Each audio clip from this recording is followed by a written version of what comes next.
Shalom, salam sejahtera Bapak Ibu Saudara-saudara yang dikasihi oleh Tuhan Yesus Kristus. Mari bersama kita merenungkan sabda Tuhan yang kita dasarkan dari Bilangan 12 ayat yang ketiga. Demikian sabda Tuhan. Adapun Musa ialah seorang yang sangat lembut hatinya, lebih dari setiap manusia di atas muka bumi. Saudara-saudara, betapapun keras hati manusia, Tuhan mampu mengubahnya dengan cara-caranya yang tidak terduga, hingga seorang yang berhati batu dapat menjadi sangat lembut.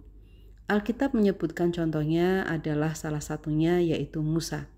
Dalam kitab Keluaran kita membaca bagaimana Musa pada mulanya adalah sosok yang temperamental. Tampaknya kedudukan dan akses yang ia miliki sebagai pangeran kerajaan Mesir menjadikannya takabur, berpikir bahwa apa yang dipikirkan dan dilakukannya selalu benar, hingga akhirnya ia membunuh seorang Ibrani dan menguburkannya diam-diam.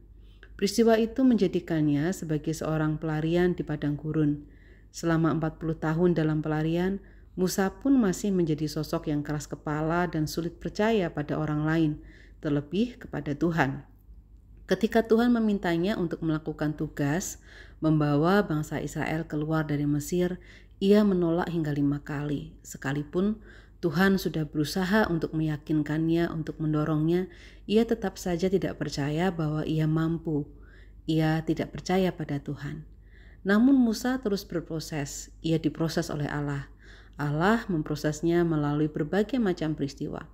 Musa menjalani proses itu dengan terus dekat pada Tuhan, hingga tanpa disadarinya, perubahan telah terjadi. Kekerasan hati yang dimiliki Musa berubah menjadi kelembutan. Penulis Bilangan 12 ayat 3 menyebutkan bahwa Musa adalah seorang yang sangat lembut hatinya, lebih dari setiap manusia yang ada di atas muka bumi ini. Bayangkan saudara, orang yang sedemikian keras kepala bertransformasi menjadi orang yang paling lembut di dunia.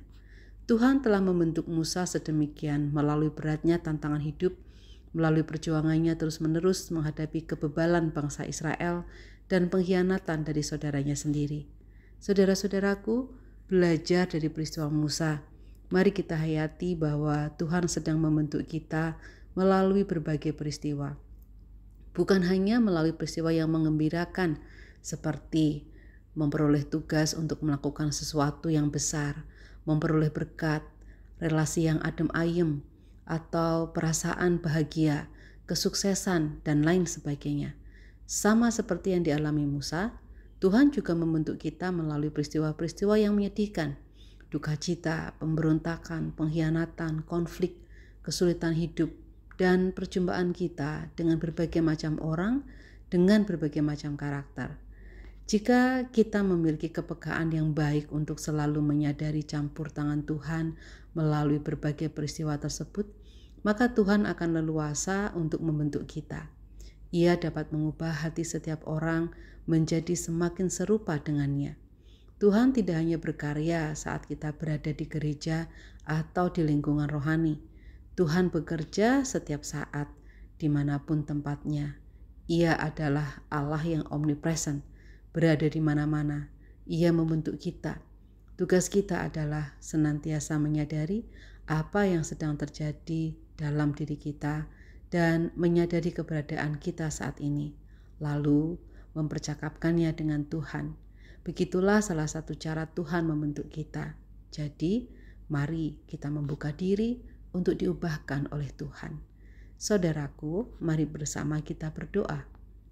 Allah yang Maha Kasih, kami datang kepadamu mengucapkan segala syukur kami.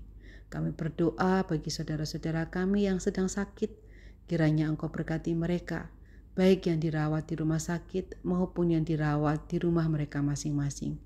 Kami juga berdoa bagi saudara-saudara kami yang mengalami kepahitan ataupun luka batin.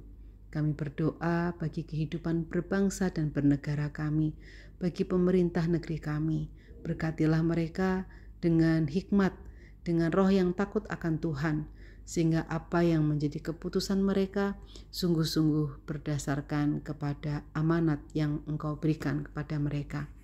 Ya Tuhan, inilah seru dan doa kami, kiranya terjadi Bapa apa yang menurut kehendak-Mu baik bagi kami. Dalam Tuhan kami Yesus Kristus, kami menaikkan segala syukur kami. Amin.